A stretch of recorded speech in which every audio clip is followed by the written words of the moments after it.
Everyone, एक बार फिर से आप सब लोगों का स्वागत है आपके अपने YouTube चैनल माया स्टडी सेंटर पे। आज क्लास में करेंगे हमारा जो प्रश्नावली चल रहा था ना 10 पॉइंट, उसका ही प्रश्नावली 10.3।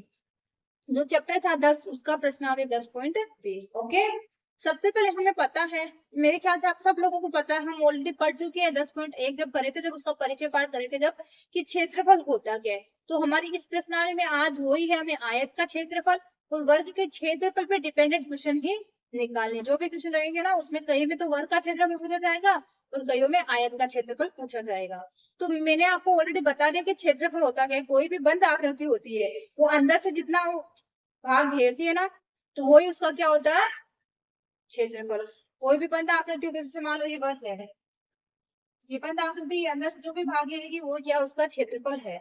तो अब हमें वर्ग का क्षेत्रफल और आयत के क्षेत्रफल का सूत्र भी मैंने आपको ऑलरेडी लिखवा दिया। आयत का क्षेत्रफल क्या होता है, लंबाई गुना चौड़ाई। वर्ग का क्षेत्रफल क्या होता है, भुजा स्क्वायर बोल दो या भुजा गुना भुजा बोल दो, ठीक है ना। अब हम करते हैं हमारी प्रश्नावली का पहला क्वेश्चन। देखो पहले क्वेश्चन में दिया कि आयतों का क्षेत्रफल ज्ञात कीजिए जिनकी भुजाएं नीचे दी गई। यानी हमें आयत के सब 4 क्वेश्चन दिए ना, एबीसीडी, चारों में आयत का क्षेत्रफल का सूत्र लगाना और आयत का क्षेत्रफल निकालना है। 2 मान हमें दिए, उनमें एक लंबाई है एक चौड़ाई है, ठीक है ना। तो इसमें अपन आयत का क्षेत्रफल का सूत्र लगा देते हैं, ठीक है ना। ए वाले का आंसर 3 सेंटीमीटर, वापस नहीं उतारते, डायरेक्ट ही कर दे, ठीक है ना। आयत का क्षेत्रफल बराबर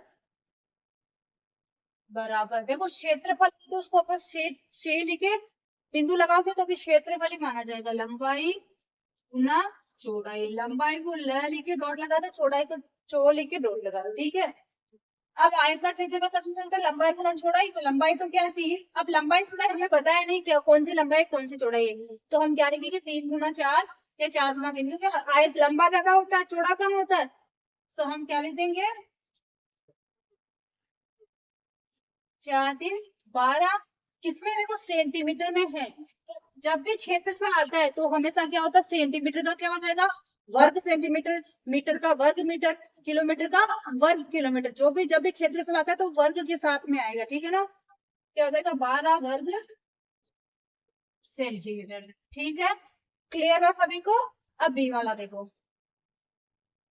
बी में देखो 12 मीटर और 21 मीटर, यानी एक लंबाई एक चौड़ाई है। तो जो कम अगर चौड़ाई होगी, जो ज्यादा है वो लंबाई होगी। हमें कुछ भी मतलब नहीं, हमें आयत का क्षेत्रफल निकालना, आयत के क्षेत्र में चाहिए लंबाई कोई सी हो चौड़ाई कोई सी हो, दोनों को गुणा करना है, ठीक है ना। अब देखो बी वाले में क्या हो जाएगा 12 गुना 21, गुणा कर दो दोनों को। 12 को 21 से गुणा करेंगे, अगर ऐसे नहीं आ रहा तो ऐसे कर दो। दो एकम दो, दो गुने 4, एक गुने 2 एकम 2, 2 4 एक 5 और 2 यानी 252। अब ये 252 क्या आ जाएगा मीटर में ना, तो वर्ग मीटर। यही क्या हो जाएगा अपन का आंसर, ठीक है। सी वाला में, सी वाले में हमें दिया 2 किलोमीटर और 3 किलोमीटर, तो हम करेंगे 2 गुणा 3 बराबर, या आयत का क्षेत्रफल लिख दो, इसमें भी नहीं लिखे ना, इसमें भी लिख देना आयत का क्षेत्रफल बराबर। लिख के करके आओगे तो मार्क्स अच्छे मिलेंगे। आयत का क्षेत्रफल बराबर 2 गुना 3 बराबर 6। अब देखो अब इस बार इकाई क्या है किलोमीटर, तो हमारे क्या हो जाएगा वर्ग किलोमीटर, ठीक है। डी वाला देखो, डी में सेम वही आयत का क्षेत्रफल निकालना है। आयत का क्षेत्रफल बराबर क्या हो जाएगा, इस बार थोड़ा ध्यान से करना। एक इकाई तो मीटर में, एक इकाई क्या है सेंटीमीटर में, हमें गुणा तो करना है लेकिन आंसर आए तब थोड़ा ध्यान से, ठीक है ना। 2 गुना 70, यानी कि 2 तो क्या है मीटर है और 70 क्या है सेंटीमीटर है। अब देखो 2 को 7 से गुणा करेंगे क्या आएगा, 7 में 14 और 1 0 वो आ जाएगा। लेकिन हमें पता है देखो ये तो मीटर में है ये सेंटीमीटर में है, तो हमें आंसर देने के लिए पूरे को मीटर में चेंज करना पड़ेगा। मीटर में जब किसी भी संख्या को चेंज करते हैं तो उसमें 100 का भाग लगाते हैं। जब इसमें अपन 100 का भाग लगाएंगे तो देखो क्या आएगा, दो संख्या दशमलव आना चाहिए। तो 100 है इसका मतलब 2 अंकों से पहले दशमलव, 2 अंकों से पहले यानी एक ये एक ही, यानी एक के पहले आ जाएगा 1.40 वर्ग मीटर। यही क्या हो जाएगा अपन का आंसर। जब अलग अलग इकाइयां दी है तो उनको गुणा तो कर लेना, लास्ट में क्या कर देना उसको, मीटर है तो मीटर में चेंज कर दो, किलोमीटर में तो किलोमीटर, अगर किलोमीटर होता तो अपन क्या करते 1000 का भाग लगाते। अभी मीटर में था इसलिए किसका भाग लगाया 100 का भाग लगाया, ठीक है। क्लियर है सभी को। अब हम करते हैं क्वेश्चन नंबर सेकंड। हमारा सेकंड क्वेश्चन है ना फर्स्ट क्वेश्चन के जैसा ही, उसमें तो क्या था आयत का क्षेत्रफल था और इसमें क्या वर्ग का क्षेत्रफल है, जिसकी भुजाएं हमें ये दी है तो हमें वर्ग का क्षेत्रफल निकाल लेना है। तो पहले वाले का आंसर क्या हो जाएगा, ए का वर्ग का क्षेत्रफल बराबर हमें पता है क्या होता है, भुजा गुना भुजा। तो भुजा मैंने को दी है, भुजा क्या है, भुजा बराबर क्या है 10 सेंटीमीटर है, ठीक है ना।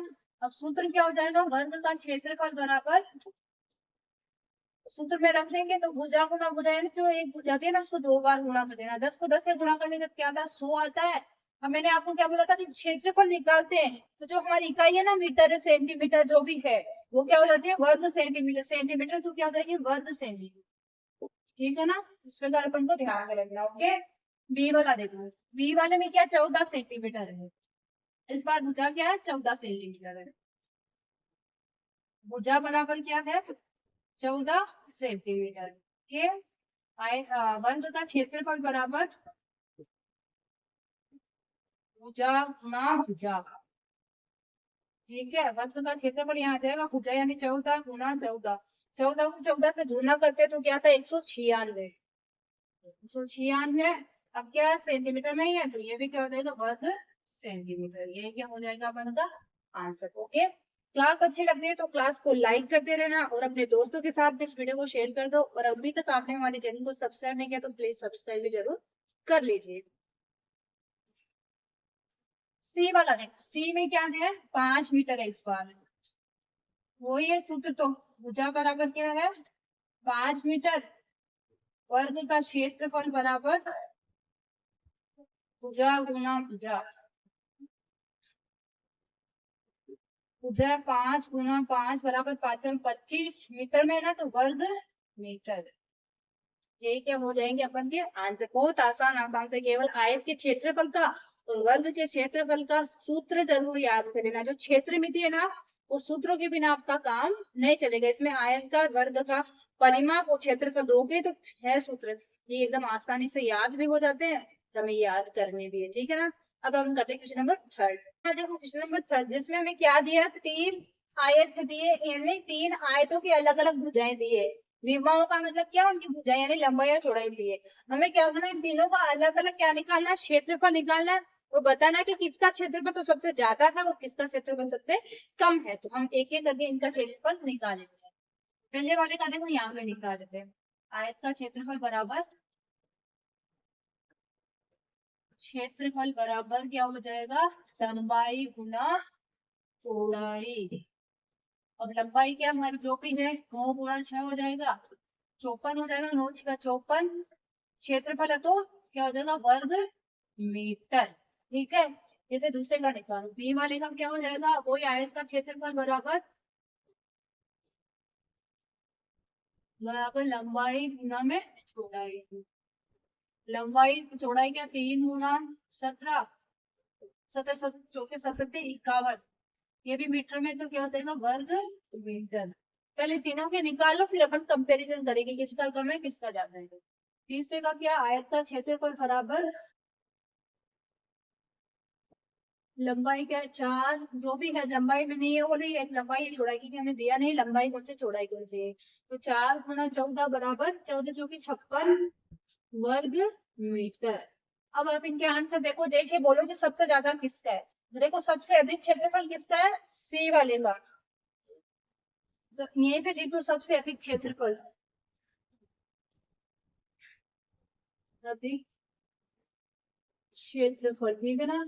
वो सबसे कम देखो किसका है, इसका 51 है, इसका 54, यानी बी वाले का सबसे कम है, सबसे कम क्षेत्रफल, ठीक है ना। इस प्रकार अपन को सबसे अधिक और सबसे कम क्षेत्रफल वाले आयत को बताना है, ठीक है। अब हम करते हैं question number 4। Question number 4 and 5। देखो 4 वाले क्वेश्चन में हमें क्या दिया है, एक आयताकार बगीचा है जिसकी हमें लंबाई दी है और उसका क्षेत्रफल दिया है।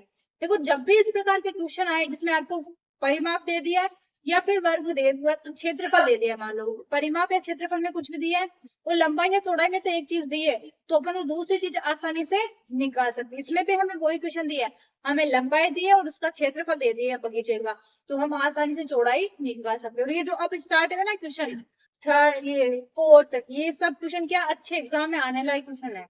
फोर वाला मोस्ट इंपोर्टेंट क्वेश्चन है, ध्यान में रखे चलना, ठीक है ना। बहुत ही अच्छा क्वेश्चन है, इसलिए इसको आप थोड़ा ध्यान से करना कि हमें लंबाई दी है, चौड़ाई, क्षेत्रफल दिया है, तो चौड़ाई कैसे निकालेंगे। तो सबसे पहले देखो क्या दिया है, बगीचे की लंबाई बराबर क्या है, 50 मीटर, ठीक है ना। आयताकार आयताकार बगीचे का क्षेत्रफल बराबर क्या है। देखो जब भी हमें इस प्रकार के क्वेश्चन दे जिसमें हमें क्षेत्रफल निकालना नहीं दिया हो, तो सबसे पहले हमें क्या लिखना है, उस बगीचे का क्षेत्रफल बोल के लिख देना है, फिर बराबर में जितना क्षेत्रफल है ना वो रख देना है, ठीक है। फिर उसके नीचे जो सूत्र होता है ना वो लिख दो, लंबाई गुणा चौड़ाई, फिर से जितना है क्षेत्रफल उसके बराबर रख दो, ठीक है ना। अब लंबाई हमारे पास में क्या है 50, चौड़ाई हमारे पास में है नहीं, तो वैसा का वैसा चौड़ाई रख दो, बराबर में क्या रख दो 300 रख दो, जैसे हमारे क्षेत्रफल है ना वो साथ में लेके चलो। अब चौड़ाई हमें निकालना, तो चौड़ाई को तो हम इधर रख लेंगे, और लंबाई जो इससे गुना में है ना चौड़ाई की, वो बराबर के उधर लेके जाएंगे, तो किसमें हो जाएगी, भाग में। तो 300 के भाग में क्या आ जाएगा 50। अब इसका एक जीरो से एक जीरो उड़ा दो, 5 से कटेगा, 5 एकम 5, 5 6 30 यानी 6 मीटर। चौड़ाई कितनी आ गई, चौड़ाई बराबर हो जाएगी 6 मीटर। इस प्रकार अपन को क्या करना है, अगर क्षेत्रफल दिया है, लंबाई या चौड़ाई में से एक चीज दी है, तो अपन दूसरे वाली आसानी से निकाल सकते हैं, ठीक है ना। इस क्वेश्चन को थोड़ा ध्यान से करिएगा, ओके। अब क्वेश्चन नंबर 5 पे आओ। 5 में क्या दिया गया, 500 मीटर लंबाई तथा 200 मीटर चौड़ाई वाले एक आयताकार भूखंड पर 8 रुपए प्रति वर्ग मीटर की दर से टाई लगाने का व्यय ज्ञात कीजिए। यानी कि लंबा तो कितना है 500 मीटर है, चौड़ा है 200 मीटर, और क्या करना है उस पर टाइल्स भी लगाने हैं। तो इसका मतलब हमें क्या करना है, सबसे पहले क्या, अगर मान लो कोई आयताकार भूखंड है, इसमें आप टाइल्स लगाओगे ऐसे ऐसे ऐसे, ठीक है ना, तो सबसे अंदर लगेगी टाइल्स यहाँ पे, तो इसका मतलब पूरे अंदर का क्षेत्रफल ही निकालना है हमें। तो सबसे पहले इसका क्षेत्रफल निकालना, जितना भी क्षेत्रफल आएगा उसका अपन ट्रीटमेंट करेंगे, आगे मैं आपको बताऊंगी। ऐसे तो जो भी रेट रहती है उसे गुणा कर देते हैं, लेकिन यहाँ पे थोड़ा सा आपको रेट है ना एक पे नहीं दिए, कितने पे दिए 100 वर्ग मीटर पे दिए, तो थोड़ा आगे जाके मैं आपको इसका एक्सप्लेनेशन दूंगी। सबसे पहले अपन क्षेत्रफल तो निकाल लेते हैं। भूखंड ना, भूखंड की लंबाई बराबर 500 मीटर, ठीक है। चौड़ाई बराबर कितना है 200 मीटर। भूखंड का क्षेत्रफल निकालेंगे, तो आयताकार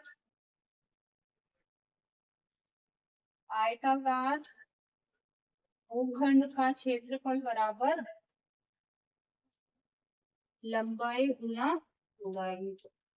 लंबाई तो क्या है 500 है, चौड़ाई क्या है 200 है, तो कितना हो जाएगा, देखो 5 में तो 10, तो ये दोनों का गुना, 2 जीरो इसके 2 जीरो इसको, 1 2 3 4, यानी क्या हो जाएगा 1 लाख, क्षेत्रफल क्या आ जाएगा 1 लाख मीटर में ना वर्ग मीटर। ये तो आ गया हमारे पास में क्षेत्रफल। अब देखिए हमें क्या बोल रहा है, जब हम इसके अंदर टाइल्स लगाएंगे तो हमें क्या बोल रहा है कि हमारा जो खर्चा है ना वो 100 वर्ग मीटर के ऊपर 8 रुपए आएगा। तो हम इसको एक पे लेके करते हैं, 100 वर्ग मीटर पर टाइल लगाने का व्यय बराबर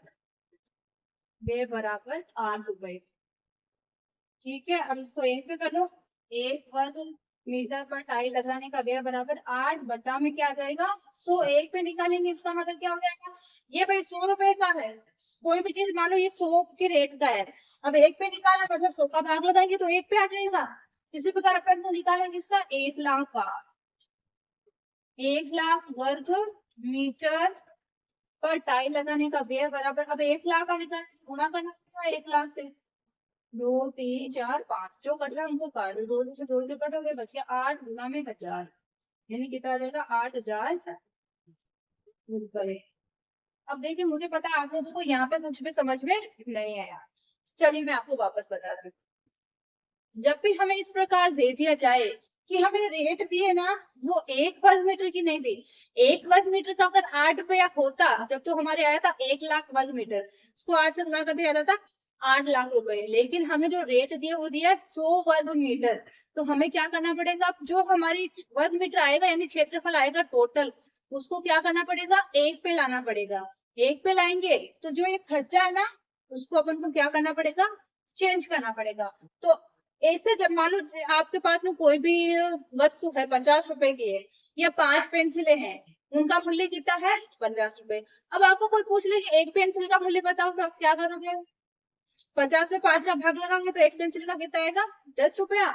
वैसे ये किया गया एक पे निकालना अपन को, क्योंकि 100 वर्ग मीटर में दिया है हमें, हमें निकालना 1 वर्ग मीटर का। क्यों, क्योंकि हमारे 1 लाख वर्ग मीटर आएगा, तो हमें निकालना पहले 1 वर्ग मीटर पे कितना खर्चा आएगा। 1 वर्ग मीटर पे निकालेंगे तो हमें लिखना पड़ेगा कि 100 वर्ग मीटर पर टाइल लगाने का खर्चा क्या है, 8 रुपया। अब अगर एक पे निकालना है तो 8 में 100 का भाग लगाएंगे जब भी तो आएगा ना एक पे, तो 1 वर्ग मीटर पर टाइल लगाने का 8/100। अब हमें निकालना 1 लाख पे, तो फिर क्या हो जाएगा, 1 लाख पे करना है तो इसका मतलब गुना करना पड़ेगा। मान लो आपने निकाल लिया कि एक पेंसिल का मूल्य आ गया था आपके 50 में 5 का भाग लगाया तो 10। अब आपको कोई पूछ ले कि चलो 2 पेंसिल का मूल्य बताओ, तो इसका मतलब क्या हो जाएगा, फिर से 2 को 10 से गुना करेंगे ना। 10 अगर एक पेंसिल का या 2 पेंसिल का निकालना है तो 10 गुना 2 करेंगे। वही बात इसमें अपन ने एक पे तो ले लिया कि ये एक का मूल्य ये आएगा, फिर अपन को 1 लाख वर्ग मीटर का निकालना है, ठीक है ना। तो हमें क्या करना पड़ेगा, फिर से इसको 1 लाख से गुना करना पड़ेगा। गुना करेंगे तो क्या आएगा, 2 0 कट हो जाएंगे, 8 गुना 1000 यानी 8000 रुपए। ठीक है, क्लियर हो सभी को। अब बढ़ते हैं क्वेश्चन नंबर 6 की तरफ। हमारा क्वेश्चन का आंसर था ना, वो आपको लास्ट में नहीं दिख रहा था, इसलिए मैंने थोड़ा सा कैमरा घुमा के आपको उसका दिखाने का प्रयास किया। जब मैं करवाऊं और आपको आंसर दिखे नहीं तो उसका क्या मतलब है, इसके लिए मैंने थोड़ा कैमरा घुमा के आपको दिखाया अच्छे से। तो आप लोग इसको वापस एक बार देख लीजिएगा, लास्ट में इधर से नहीं दिख रहा था, ठीक है ना। तो आप इसको फिर से देख लेना और अच्छे से कर लेना, ओके।